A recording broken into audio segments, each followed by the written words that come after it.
Welcome to Lancashire Business Stories. I'm your host Paul Lim, and this week we're joined by Chris Hodgen, the co-founder of Absolute. Now, as per usual on the podcast, we're going to talk about Chris's early years, how he left London and left Reuters in 1999 to found Absolute and start using some of the latest tech of the time to get the agency up and running. Some of the challenges that he's had as well, including splitting from his first business partner in 2001 and losing focus through launching new products which were outside of the main core of the business. We'll talk about Absolute's more recent innovations, including how they've split the business into two very distinct divisions, if you will. If this is the first time you've listened to the podcast, then please subscribe and follow the podcast. We'd really appreciate that. Let's get to it. Chris Hodgen, welcome to Lancashire Business Stories. Thank you very much. Nice to be here. Good to have you. We're going to talk a little bit about Absolute in a little while, but as always, I'm always interested to find out the backstory to the people who appear on the podcast, because everybody starts out not normally owning a business. They start out owning a job, and it's always interesting to hear how people came to own a business and how those businesses have developed since then. So can we start off with a little bit of a backstory on Chris? On me or the business? On you. On me. Wow. How far back do you want to go? Well, how did you start off? What were your aspirations when you first set out? I actually didn't start off running the business. I started off, I followed the lights to London and wanted to make my sort of fame and fortune down in London. And I was working down there. I was working in sales and marketing for Reuters on Fleet Street. Right. And I had a friend who was a creative designer working from a sort of small agency in Bolton. And I kept saying to him, sort of pushing him, that you need to go and step out on your own and do your own thing and that type of thing. And ironically, my big passion is motorsport. And whilst I was working at Reuters, I received, which I don't know what the age demographic of this podcast is, but it was an interactive CD-ROM. Yep. Which, if you're in Gen Z or whichever demographic you're in, you might never have even heard of a CD-ROM. But it was interactive CD-ROMs that were like square business cards. And I sort of looked at that, and I was thinking at the time I was an aspiring racing driver in early 20s. And I was thinking what a great idea that would be to sort of turn that CD-ROM business card into like a marketing proposal where I could have, obviously this is pre-internet, isn't it? Yeah. Now, I'm showing my age now, but it's pre-internet. So we didn't really have the benefits of YouTube and streaming and videos and online videos and stuff like that. So it was a perfect opportunity to have give your business card out, but on there have all your company PDFs and videos and introductions. And for me, for the racing perspective, TV coverage that you've had from the racing. So I was thinking, that's a great idea, that. And as I started to think about it, I could start to see many applications for business. So, like I say, if you're a corporate business and you wanted to showcase your products and you had a video of it and you couldn't do it at that stage because there was no internet, you could put everything together on this business card that had everything, your brochures, everything, and it was great. And so when I was at Reuters, we looked at it a bit closely, and I just thought, it sounds like something for me, that, because I think I was looking at it from a motorsport perspective, and how that can maybe change my perspective on acquiring new sponsors, but also from a business perspective, what could we do as a business, or what could I do as a business to sort of utilize that to sort of get off the ground. So I went back to the guy who I set the business up originally, and sort of said, should we do something together, and I'll come back from London and we'll set something up. And so, from literally from nothing, I think it was about the 5th of October 1999 when I decided to move back.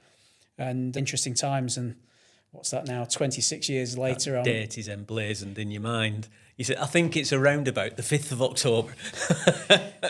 Is it painful, that, or is it positive? I don't know. Yeah, I do remember the day we set up, and I was living in London, and one of my good friends from school was living with us at the time. He was an actor, and every time the phone rang, he would answer the phone as if he was like he was like our answer machine, sort of like secretary.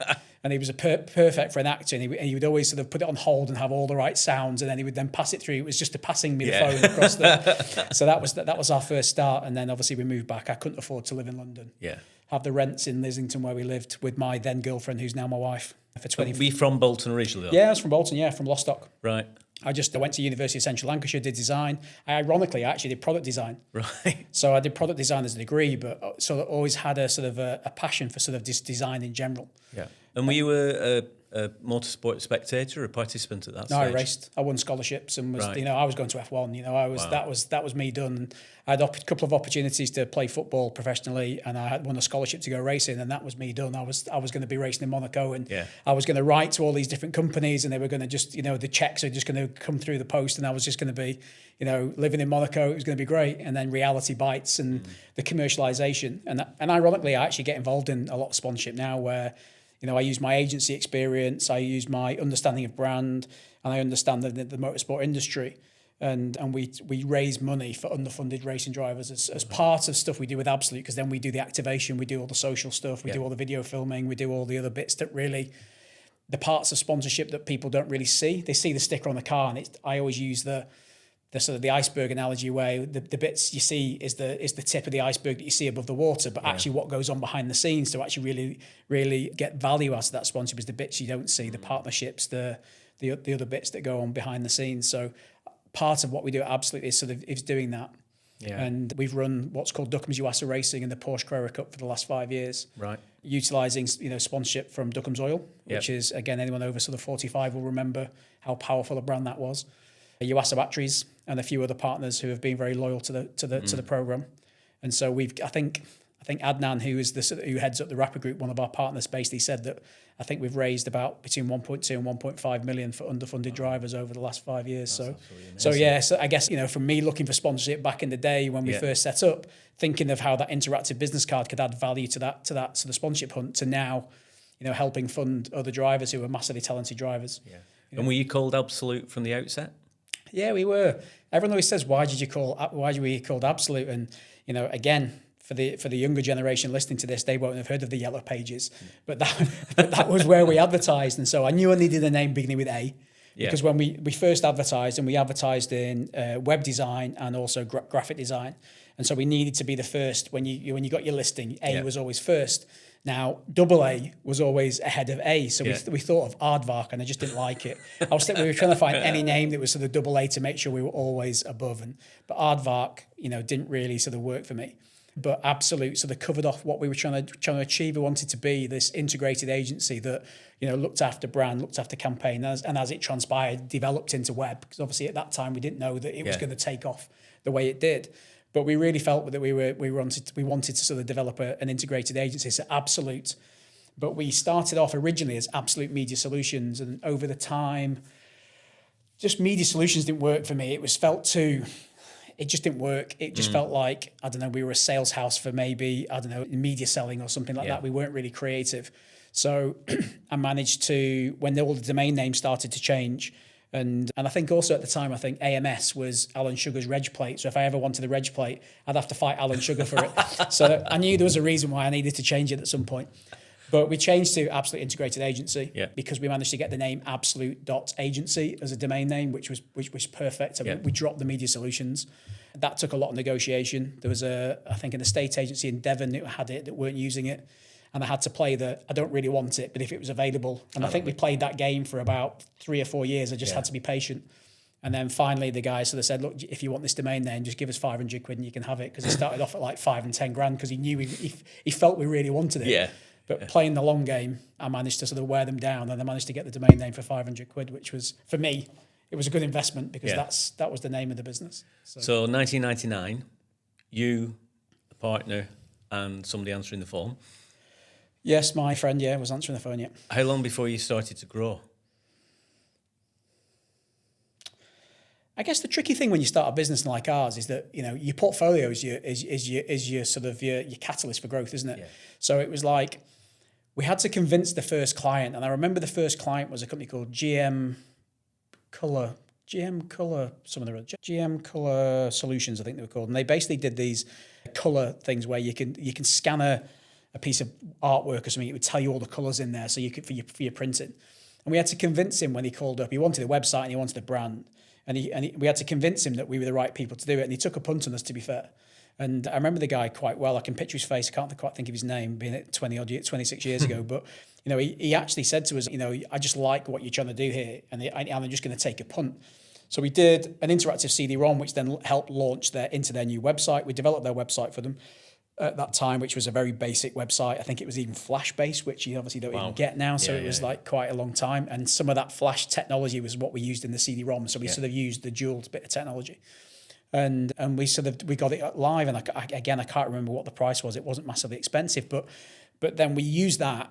And then we had to use that one to get our next job, which was a website actually called, Top Jobs on the Net, if anyone remembers that. So they were one of the first companies that came out who were looking to sell other jobs online. Yeah. And obviously there's loads of them now, but they were really, really, really, the first people into the market and had a really great product. I just think they were too early.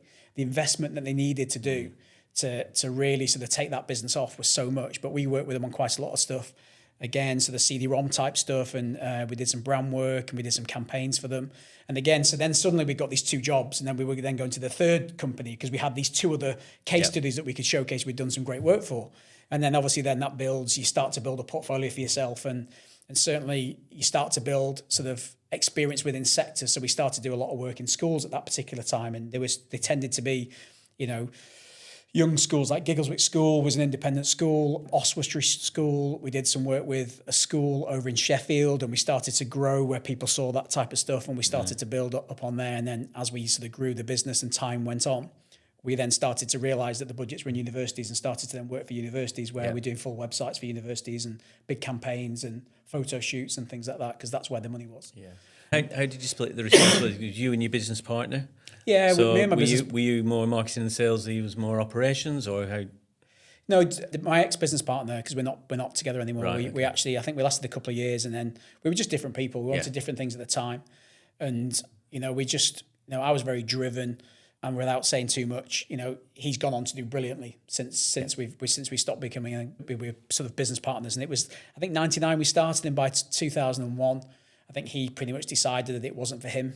Maybe it wasn't for him working with me. We were just very different people. Yeah. And we were actually really good friends, actually. We were best friends, and we've not actually spoken since. So it's one of those things where I still keep an eye out on what he does. And I think since he's done that, he went to work for a business abroad and did some good stuff in the UK, and now has an agency up in Lancaster, sorry. And he's done really well, and he's done well. But it just sometimes you just get one of those things where you're just on different either wavelengths, or my sort of drive was up here and his was sort of going in a different direction. And sometimes it happens, sometimes it happens. Yeah. So he's gone on to do what he's doing, and I've continued to do what I've done. How quickly did you start to grow in terms of staff numbers then? It took quite a while, to be fair, because obviously I wasn't a designer by trade, so I wasn't the guy that was going to do the designing. Yeah. So we had to. One of the reasons for moving home was the fact I could live at home with no rent costs. So we were fine. And my uncle used to own a sportswear manufacturing business in Horwich, so we sort of hired a room from them, which from memory was about £200 or £300 a month. So that was our biggest expense at the time. So Charlie, who was my old business partner, he was doing all the design stuff, and he's a massively talented designer. So we did really well out of that because he was doing great work. And then we hired a web developer, but I think at that time, I think we were only taking like £300 or £400 out of the business each, because obviously, it takes a lot, and there's a lot of outgoings to pay for. So I would say, I think I remember the first year we turned over 76,000. I remember that to this day, which I felt back in 1999 was actually really good. It was a good starting point, and then we grew year on year after that. And yeah, so it's hard to say. I'd say 76,000 was a good first year back in 1999, and everybody thought the world was going to come to an end at the end of 1999. Well, anyway, with the millennium and all that sort of stuff. Yeah, so maybe we just sort of thought that was going to be the end of it, but no, we went on. We grew pretty quickly with the CD-ROM business cards. It was an easy sell because we had businesses, and I think in every business, it's trying to find something that's unique. If you can have something that you can get a jump start on people, and that CD-ROM, we had the European license for being able to create those CD-ROMs. So we would get people like, Fujifilm would contact us, Honda Cars, various people like that, Mattel. We did 2.3 million CD-ROM cards for Poke-ROM, which were called Pokemon, should I say, but they were called Poke-ROMs, and we developed 8 interactive presentations that went on them, and people bought them in like you would buy playing cards. Yeah. And let's say 2.3 million of those. So we actually found in that stage, because we had something unique and nobody else had, certainly in Europe, we found growth really easy. I mean, the phone was just ringing, and we're saying, "Can you do these interactive?" Absolutely, yeah, of course we can. What do you want? What's the plan? Yeah. And we built the multimedia side of it, the content side of it, as part of what we were doing. Technology's changed a lot in the last 20 odd years, though. And I see a lot of companies who don't embrace change well.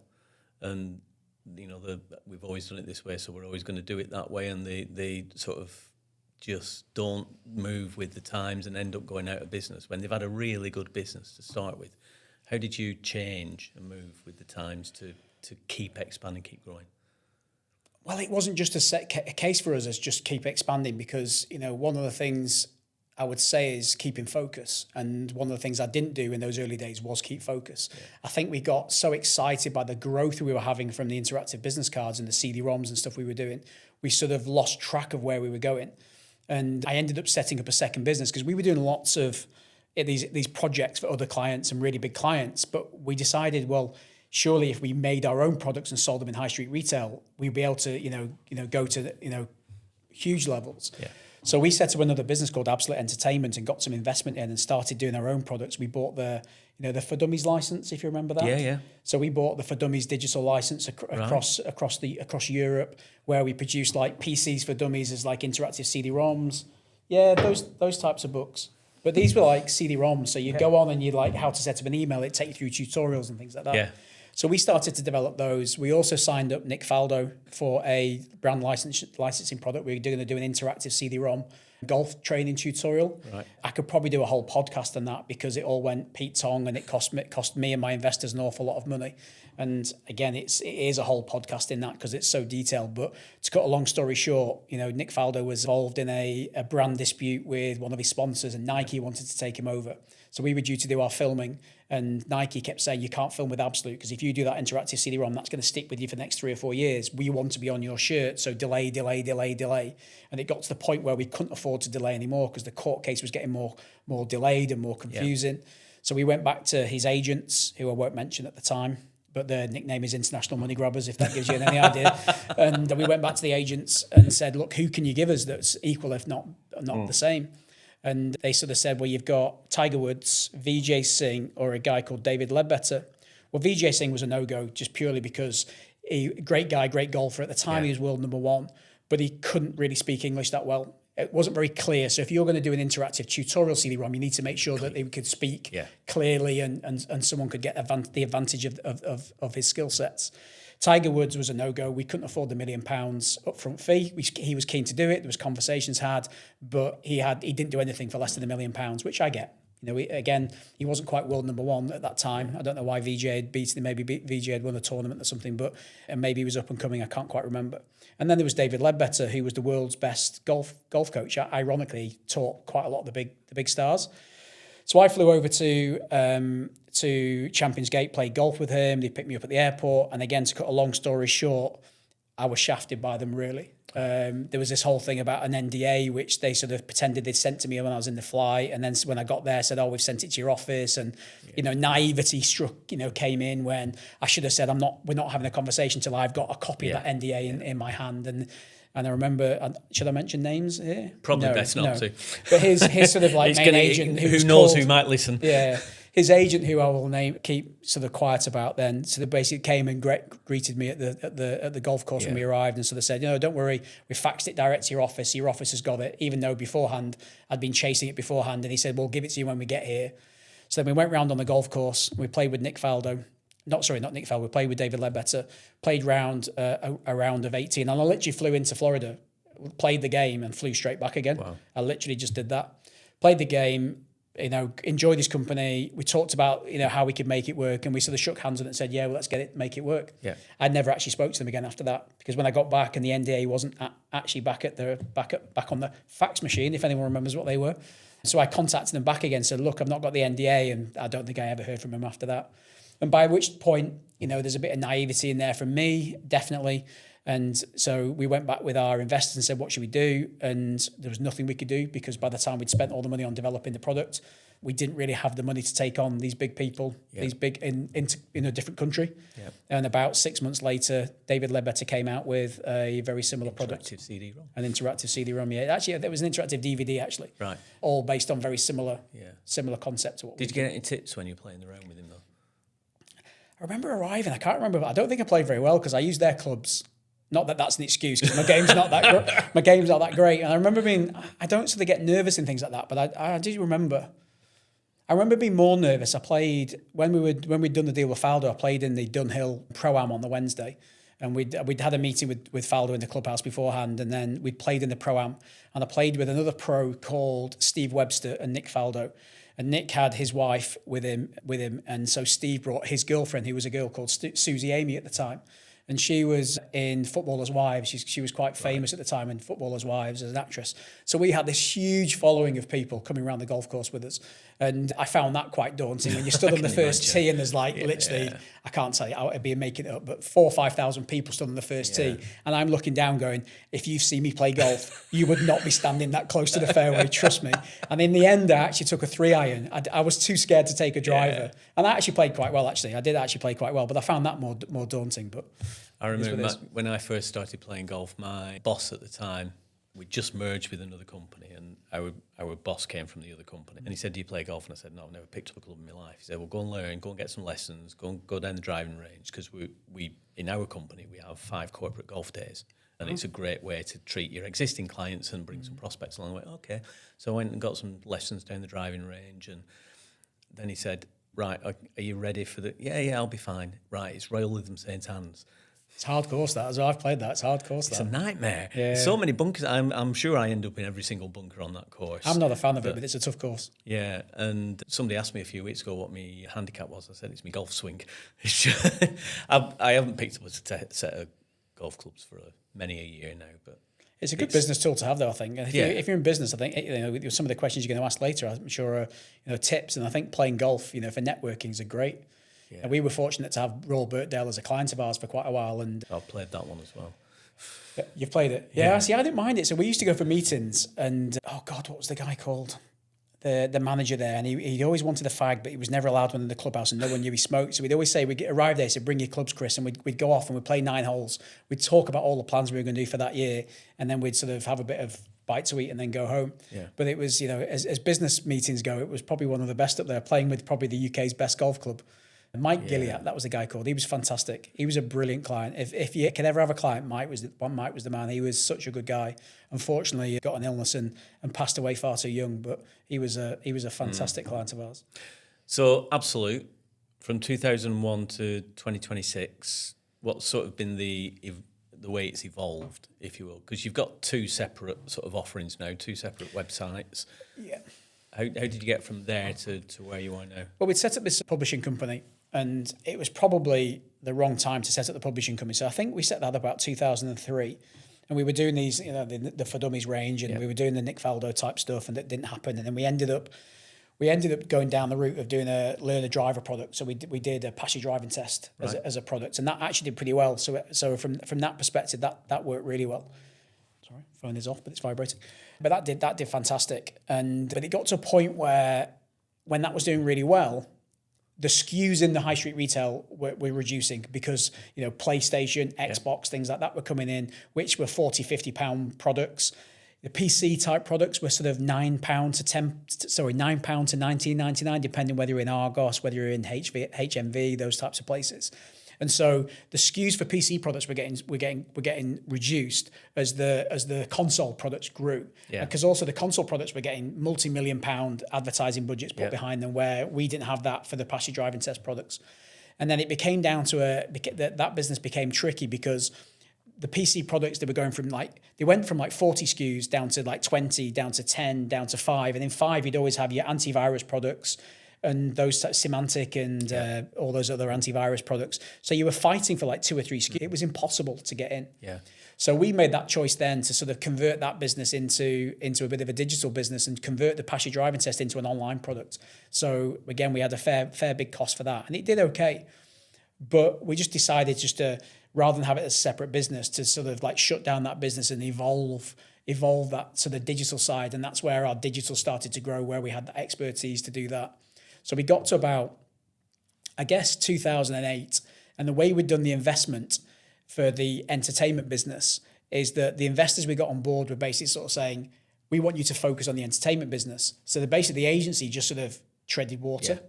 And the agency was then being used to develop these products. just getting enough to get by, which then meant, so it was completely stupid for my I'd never do something like that again. And I sort of do advise people when they're trying to do things is to focus on one thing and not try and diversify and do two different things. I've spoken about that quite vocally, certainly recently, because I was sort of distracted by these two different things. We're quite similar related, but they weren't.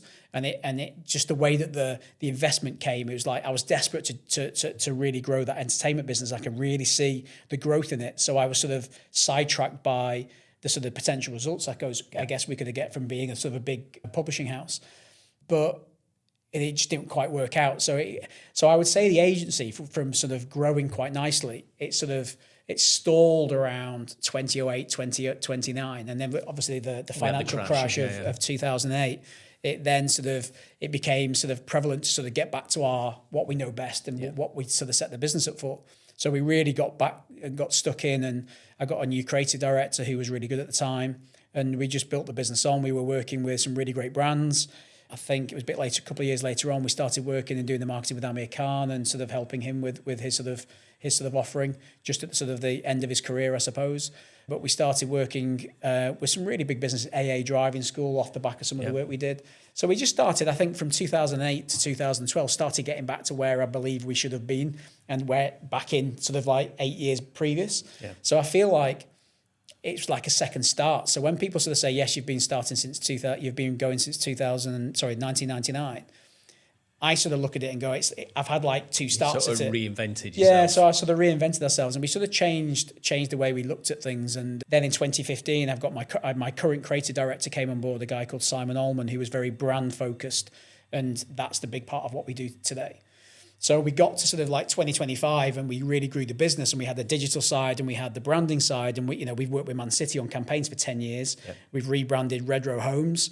I think out the last 9 of 10 rebrand projects we've done, that each company's grown 22 on average, a minimum of 22% year on year. Wow. So we've had really great success on the branding side, and that's really helped the business. But then I got to the start of last year and I thought, we work really hard with businesses to really understand the sort of the demographic and the positioning and the personas of a particular business. And we quickly sort of realized that, the types of people we sell into on the digital side were very different than the people we sell to on the brand side. They're completely different ways of working. And so I guess we practiced what we preached, in the sense that we decided that if we split the businesses in two, and we created the agency, which is a brand specialist, which I believe that can help most businesses. There's a lot of businesses out there that really falling foul of just not having clarity with their brand. Yeah. So we can really help them. But the digital side needed its own space. It was quite hard to market, ironically, from a marketing company, two very different products. And the best analogy I've used for that in the past is, it's a bit like having a Vauxhall dealership that's got a motorcycle part to it. Yes, they're sort of related, but they're not really. Yeah. And so last year we went down the routine of branding ourselves and going through the whole process ourselves, which was actually quite exciting. It was a blank slate. Do we keep it the name Absolute? Do we completely go somewhere different? What is the narrative going to be? What's our value proposition for each business? And we started to really look deeply at ourselves, which is quite odd when you're a marketing company. Yeah. But it was a challenging process, but it was a good process. So we started to sort of split the businesses properly in September, but legally we did it all in sort of December this year. Sorry, end of December. Sorry, the start of December last year. So that's now a legal entity. So we now have Absolute Agency, which focuses on branding campaign. Yep. And we have Absolute Nexa, which is basically a bespoke web development business. Yeah. And you've got a holding company over top, Absolute Group. Yes. Yeah. Brilliant.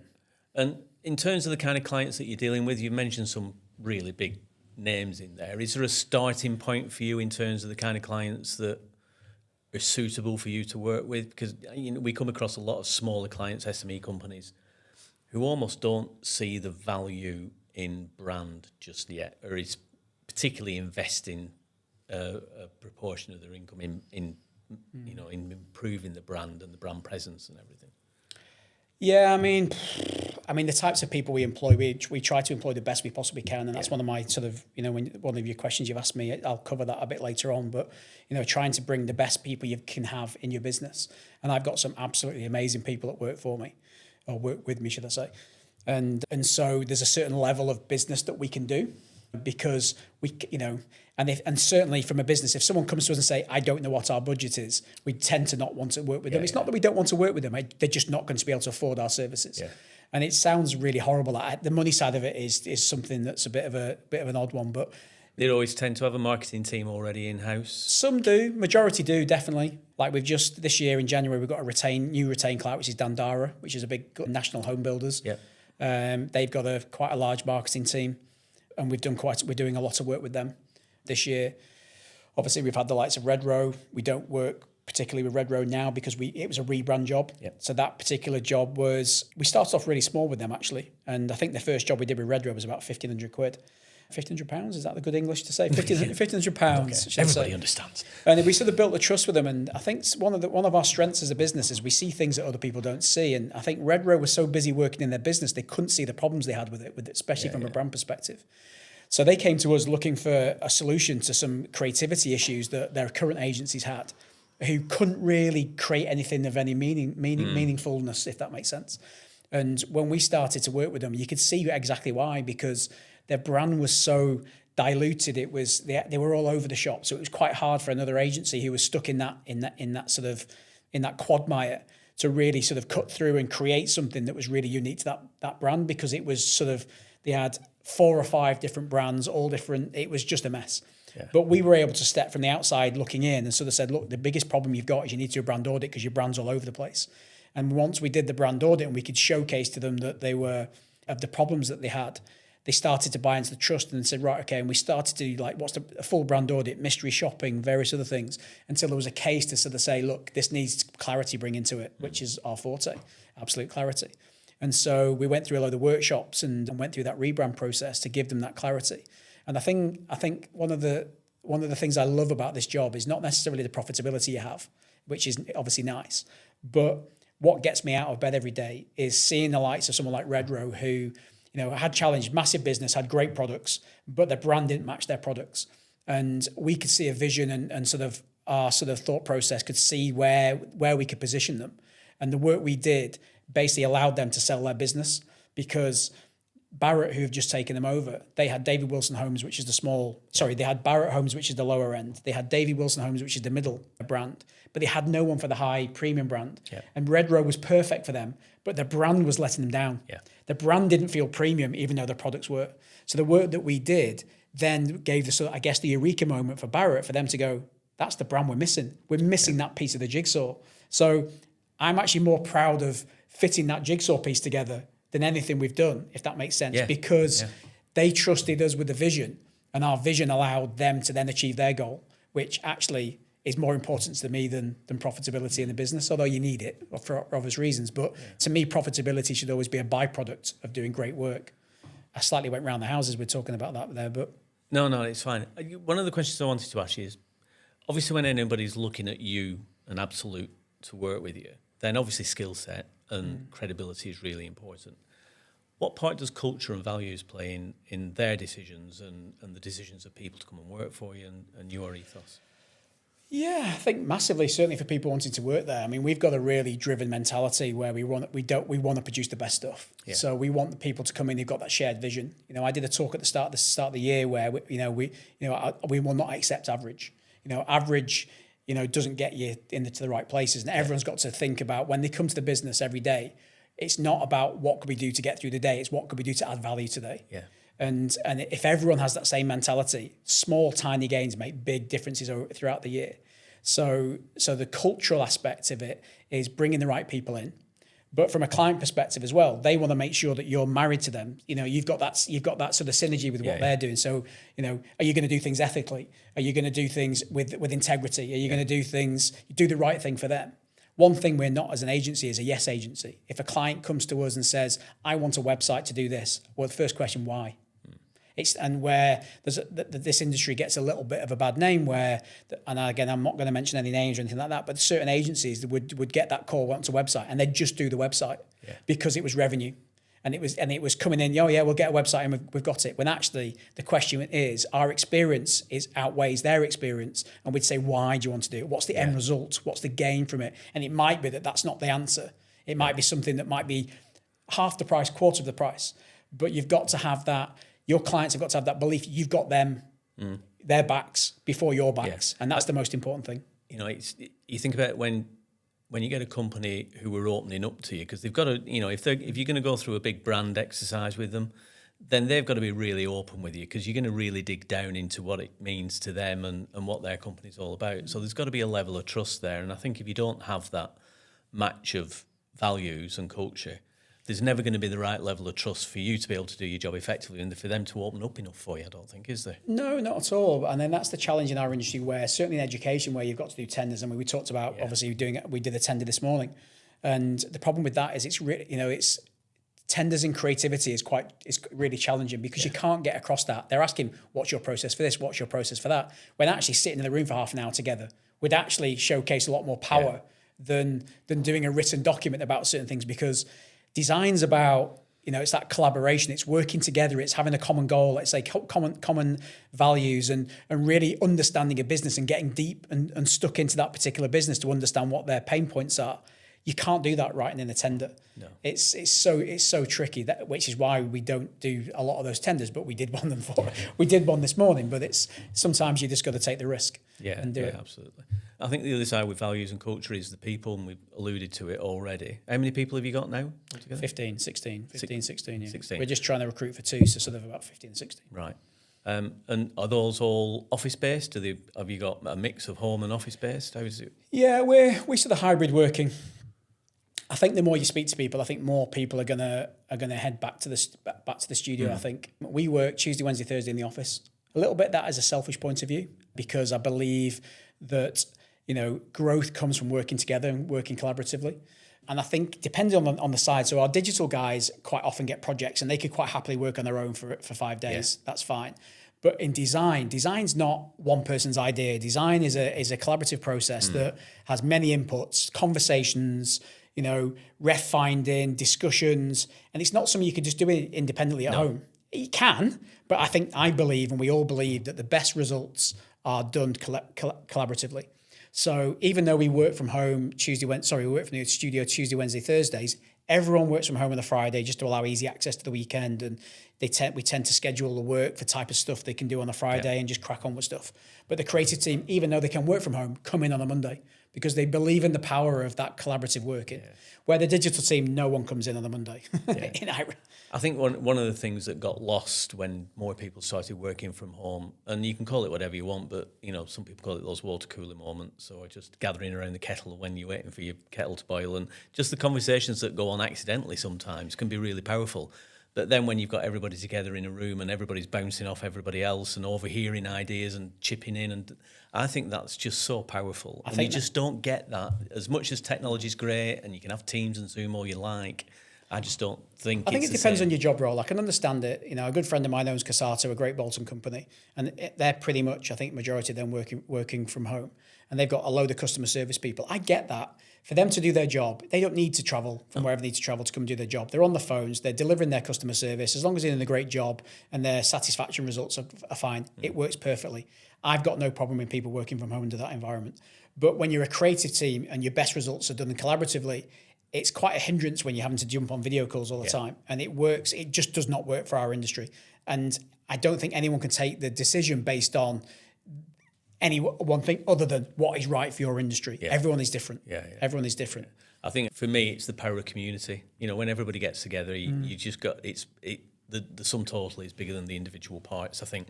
But there are occasions where I've got a software client and their developers just want to put a set of blinkers on and work on their own. They're much more productive when they're working in a darkened room at 8 o'clock at night than they are working at 9 o'clock in the morning in an office full of people. So, but I will challenge whether their growth would be quicker working with people. If you're like our development team, if you're working on something and you're working on a challenge within one of the projects we're working on, if you can just across the table say to my technical director, Baiju, who's worked with me for 16, 17 years, I'm just doing this element here.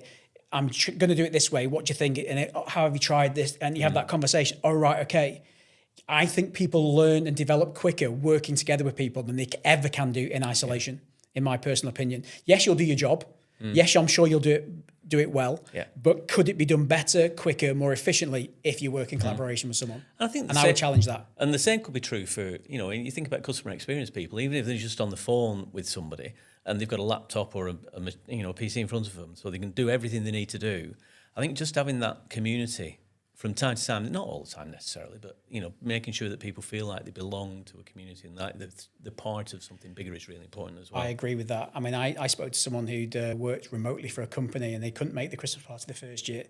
And so they'd gone on their Christmas party the second year, and they'd been at the business 2 years. And it was the first time they'd met most of their colleagues face to face, which I find a little bit bananas, to be fair. But you're right, businesses are communities, right? Yeah.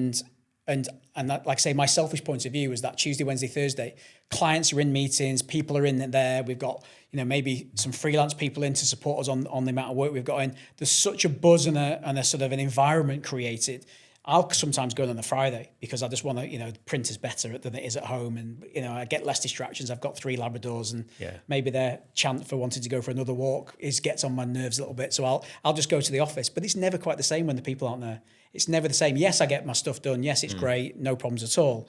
But you can't beat a Wednesday when there's meetings with clients, video meetings going on. There's that whole buzz and drive of a busy studio and a busy working environment. I walk around with a smile on my face, and I'm not involved in all the meetings, but I can just see the hard work that's going on and the value we're providing and the work that we're doing, and it's just such a great environment to be in for me. So you've got 15, 16 people now. What's next for Absolute? What's, in terms of the bigger picture? It's a bit, we talk about 5 and 10 year plans, but where do you see Absolute in a few years' time? Good question. I mean, obviously we did the split as we said, because, I've got the 5-year plan, and it's not to sell the business. I've got a 5-year plan. I'm working towards a 5-year plan to get the business to be in a sellable environment, a sellable position. And it's not because I want to sell.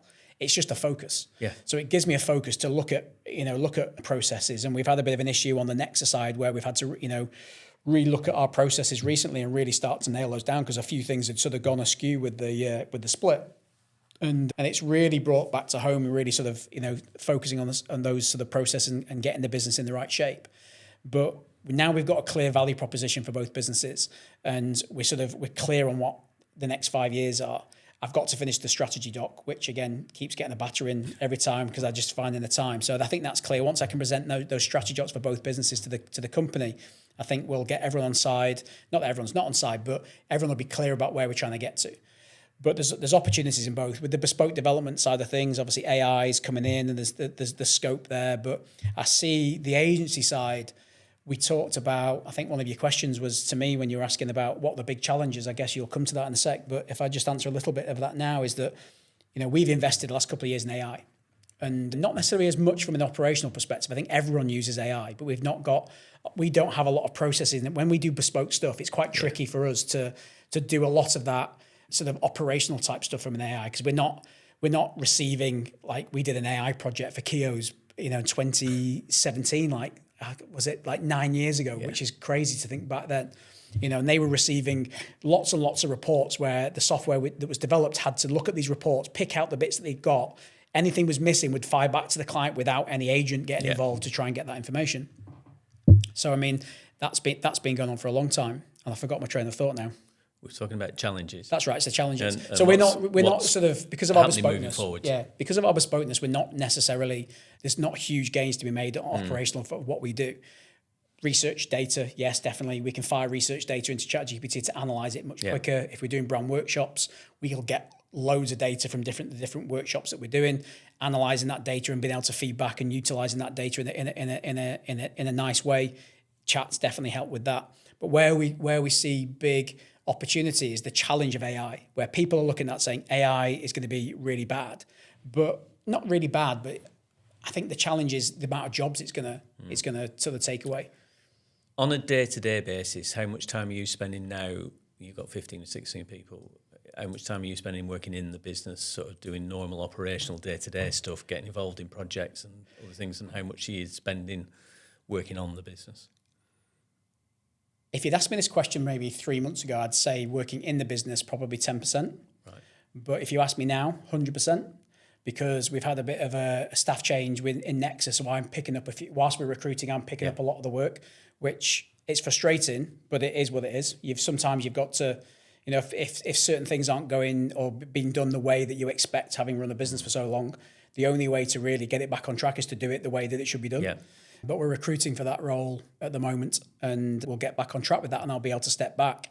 But at the moment, I'm working far too hard in the business than on the business, and that's why the strategy doc is delayed in getting done, because there's only 24 hours in a day. Yeah. And of course, ultimately, when you're talking about building a business as if you were going to sell it, you don't have to, but as if you were going to sell it, because it'd be more valuable if you do. The role of the business owner in the business is absolutely critical. The more involved you are, the less value the business has, because somebody who's coming in to buy the business is buying the business, not buying you. Yeah, 100% with that. 100%. So the role that's sort of become vacant is quite a pivotal role in the digital side of things, and it just became clear that the person we had in that role was brilliant at certain aspects of it, but it's traditional sort of small business type issues where you promote someone to a role without really qualifying whether they match all the different criteria, and there were certain things that were just getting missed because just processes and things like that, because they're not used to those types of roles, where what we should have done is maybe done a trial, and I've got to hold my hand up to that role, is that it's, I guess, the line of least resistance, that is the person involved was a great fit for that business, with that great role for that part in the business, but I hadn't sort of had enough time to sort of go and say, right, these are your KPIs, these are your deliveries, and then constantly reference that and met and discussed and did it. Yeah. It was sort of like the person in question was brilliant at the client services and the project management side of things, and it sort of became, she was so good at that it became a given that the other bits would be picked up at the same level, and that's not always the case, and that's my fault for that, for not really sort of doing my job on that, on the roles and responsibilities, and that's something I'm now working on to make sure that the person who comes in and replaces that role is the right person for the role, that can cover off all the four things, from staffing, output, owning the product. There's a difference between, delivering a project and owning it and having responsibility for the quality of that output. And it might be that it's not even one role. It might be that it's two roles. But, in business, sometimes you've got to hold your hand up and say you've made a mistake. And the person in concern didn't necessarily do anything wrong. It was just an error to expect someone to do something that they couldn't do. In essence. I think we've already talked about one of your challenges, but is there anything else that when you look at the business now, what would you say is your biggest challenge, apart from that obvious one that we just talked about? AI. I guess people, I suppose, is the biggest challenge. The government. I'm sure you've had. Let's talk about things that we can do something about. I don't do politics in any shape or form, but they certainly make it difficult for entrepreneurs to try and grow their businesses, without a doubt. And I think that then means, from our perspective, the challenge is that other businesses don't invest in various things, because I guess there's every other week there's a war somewhere that seems to affect the momentum of the country. Where I remember when I set up in business, you asked about in 1999, it was such a different way of position to be starting a business, in when entrepreneurship, is that even the right word? Was sort of really pushed and supported. And, people took risks, like that first client we talked about. People sort of said, I believe in what you're doing, I'm going to do it. Where people are really cautious now, and where they would have invested in the past, everyone's sort of holding back a little bit. So that I would say that's a little bit of a challenge. I think marketing now, when you look at companies in general, when things start to get tough and they look at their overheads and their costs, that everybody in general terms sees marketing as a cost, not as an investment. And it can have a really detrimental effect on the business when they start pulling the marketing budget, because things are getting tight. For me, they should be investing twice as much in marketing when things get tight. And I think some of the biggest businesses that have made the biggest growth in recessions have been the ones that have stuck to their plan and done marketing, because when all their competitors drop off, they suddenly become visible, and they've gained massive market share. But I guess, I know I mentioned it before about AI, but AI, I remember reading an article recently, and I think Goldman Sachs had done it, where they reckoned within 10 years, 40% of all jobs will be gone. And I don't know how much truth in that, because I didn't actually get to see the whole document. It was a bit of a snippet, but it's actually quite a frightening fact. And it's more for the frightening fact for my kids. And they're sort of 18 and 20 at the moment, and they're looking for their first sort of job now. Neither have wanted to go to university, and both are interested in certain different things. And I can just see, like, when I started the business, there were so many businesses would take those people on apprenticeships and one thing or another. And obviously apprenticeships are still going strong. But I can just see, AI taking over quite a lot of those roles. and it becoming harder and harder for people to get a foot on the ladder and to get into business. But yeah, the biggest challenge is finding the right people. Yeah. Because we can use tools now to do a lot of the jobs, but you can't take away that human interaction that's important within our business. So there's a real blend for me, is that I still want to invest in people because, like with us, AI can do a lot of the stuff that we can do, but you can't beat the creativity and the ideas. AI can't do that. AI is not creative enough to do that yet. You know, there's an adage that we've used for a long while around systemizing businesses, which is, you know, it's the 80-20 rule, basically. 80% of what you can do, it can be systemized and process driven in some way. The 20% is the exceptions, the humanizing of it. And I suppose you could apply the same principles to AI, because you can't get AI to do that creative human touch that we all do. It can get better at it, but it can't overtake what we do. And somebody said to me a few months ago, and I can't remember who first said this, somebody who's well known, and the quote will go around, I'm sure, in that it's not AI that's going to take your job, it's the people who are using AI that are going to take your job. And it's our job as business owners, and it's the job of everybody involved in business to adapt, to use the best parts of AI to make their roles even more important within a business. So how do you adapt, use AI to become even more productive in the business? And it will mean that some roles disappear. I think in a few years, you know, getting into a professional services role as an accountant or a solicitor is going to become hellishly difficult. Might be a plumber now. Yeah, you know, and somebody said to me the other day, I was talking to a school leaver, and he said, "What kind of job should I go for?" I said, "I won't be a plumber or an electrician, because you know robots aren't going to take over those anytime soon." But I think it's just a different kind of role. We're still going to need law firms, we're still going to need accountancy firms, but it's going to be a different. I think back in the day, people thought, you know, obviously, you know, design back in the day was very different. When we started, you know, how we created a brochure and things like that was very different to how we do it today.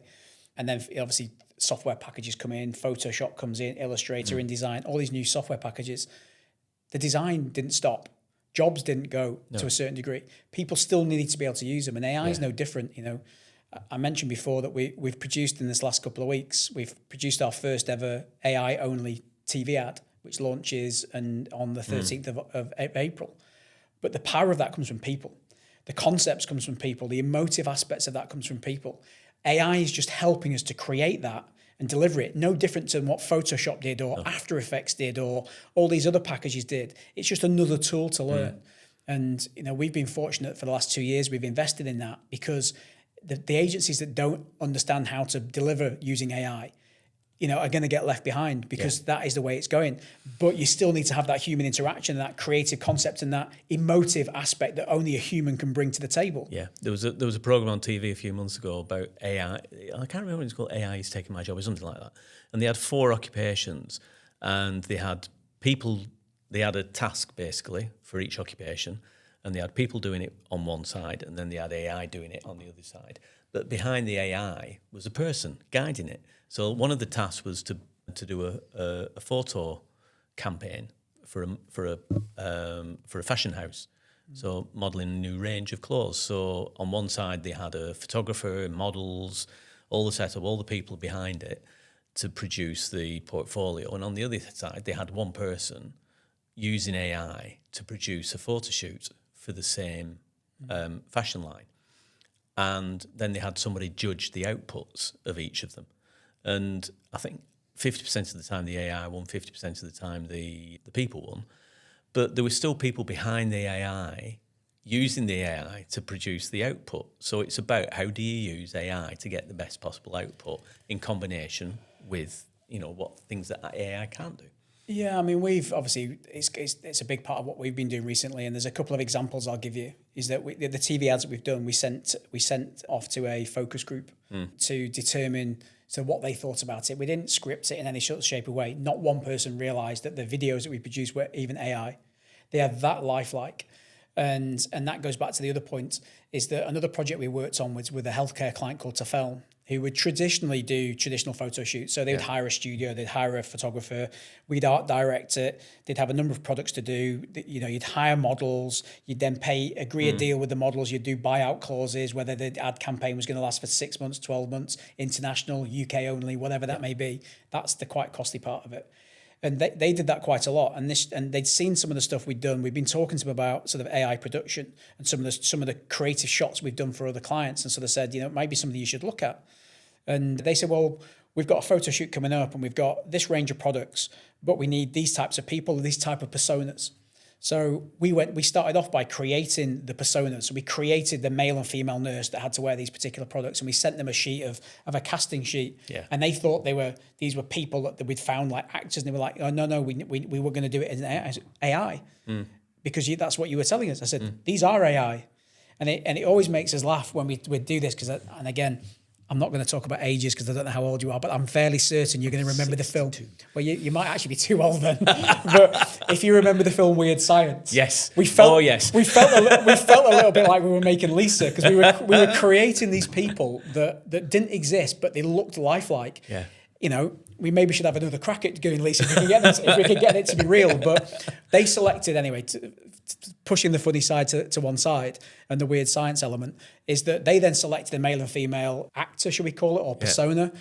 We then took their products and crafted them onto the products and then sent them back to them as finished articles. So that they were surgery-based products. So they had gowns and things like that and special hats they wear in the gowns. And we sent the shots back to them. And again, not one single person can tell they're not real. And we did that. We got it to market a third of the time, and it was probably at least half the cost. And no one could tell. And so that was just a testing point for them to sort of go, actually, we can produce things really quick. And it's opened up so many opportunities for other brands who've gone, well, we usually do like 5 photo shoots and we go to Cape Town one year, we do a winter one in such and such, we do this, that, the other. And we can produce every single one of their shoots now for a fraction of the cost, but actually giving them the ability to be actually more creative because the inhibitants, if that's the right word, the inhibiting factor of a lot of campaigns is the fact that the cost of execution has been so high, and there's some great ideas that have been left on the table because I'd love to do that. We just don't have the budget for that. And it's now coming in where our creativity is actually accentuating because we're able to then offer that creativity, but be able to deliver it because we're not having these huge costs that we've got. I mean, the TV ads for Redrow cost an absolute fortune. And I was speaking with the campaign manager the other day who's now gone off to one of the Premier cricket teams. And we were talking about that. Imagine producing those TV ads now with the technology we've got now. I feel like there's a whole other podcast just in that. Yeah, no, without a doubt. Chris, I could talk to you all afternoon, but I'm just conscious we're getting a little bit short of time. So I'm going to do some quick fire questions if that's all right. So if you could offer yourself or another young person who's about to go into the business for themselves for the first time some advice, what do you think that advice might be? Go into business in something you're passionate about would be the first advice. Because if you're not passionate about something, when the chips are down and the pressure's on, it's November, it's hailing outside, you still got to get out of bed and do your thing. So if you've not got a passion for something, then it's maybe not for you. But do something that's passionate. Yeah. Again, another thing advice I would give is bring in external support as soon as you can afford to, because the speed of growth will be determined by the people you've got around you. And as soon as you can afford to get some external support, advice, NEDs, non-exec directors, those types of things. So I'm part of a Vistage group, and I've certainly found that even in 26 years in, you'd think you know everything about running a business. And I'm just fortunate that I've got 11 other people in my group that have created some of the biggest brands and the best brands are out there. And their outlook on certain, challenges that I have and other businesses have had has been sort of really useful to me. Businesses can be quite lonely. And especially if you're the sole director of a business, your brain might say, I think I should do it this way.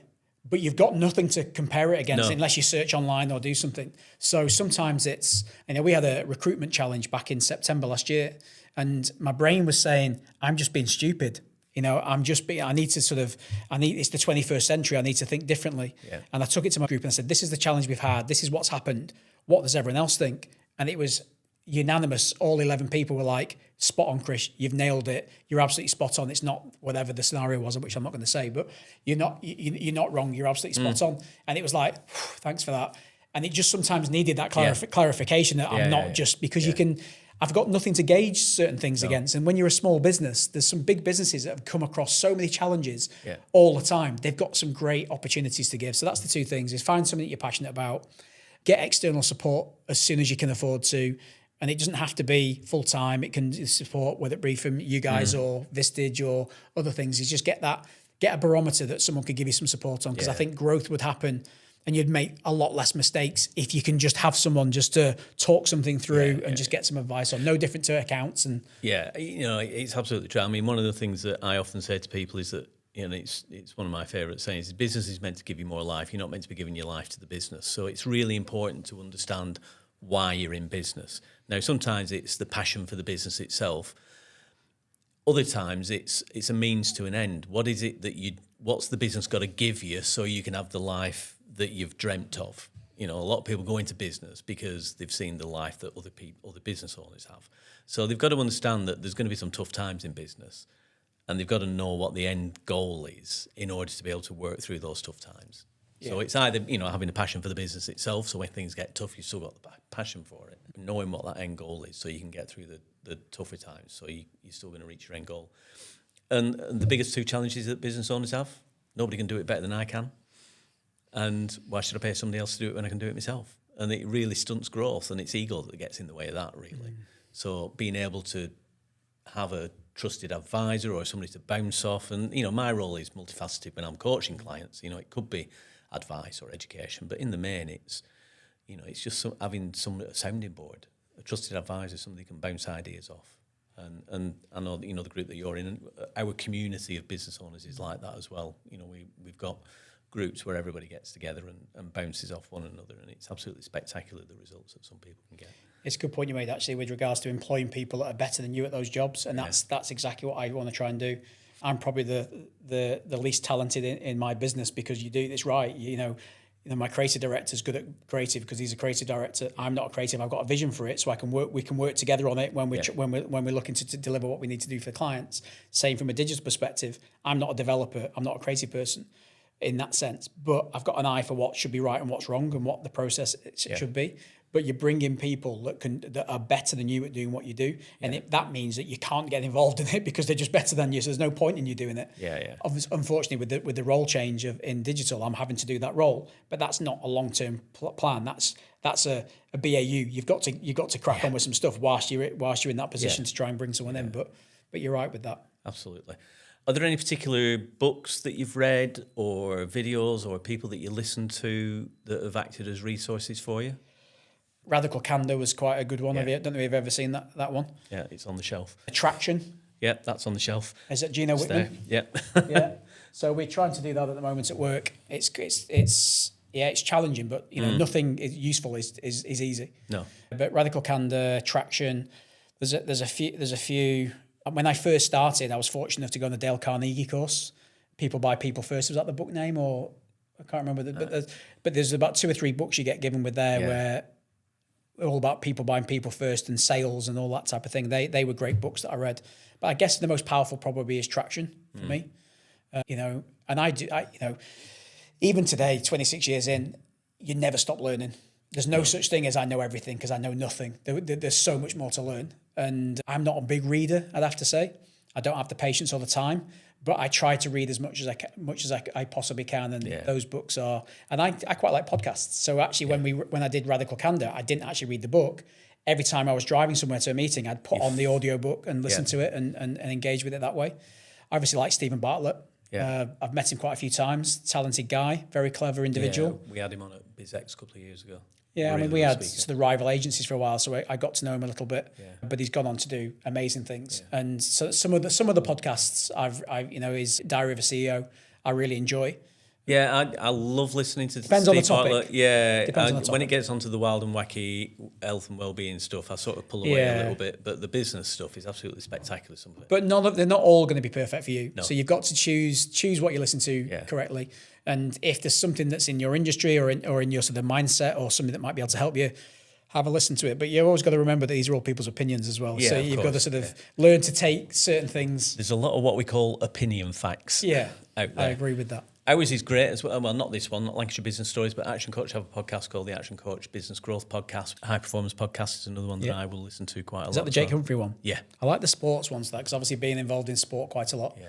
With the Man City link that we've had, we've done a lot of work with UK sport, but also my motorsport stuff. I think some of the stuff about, what makes an elite athlete, I think I'd love that sort of mentality thing, because I think 99% of it's in your head, not in actually your ability. Yeah, we had Jake and Damien on the podcast. Did you? On BizX doing a live podcast a couple of years ago as well. So some great speakers. And anybody who wants to go to BizX, it's on April, a couple of weeks into April.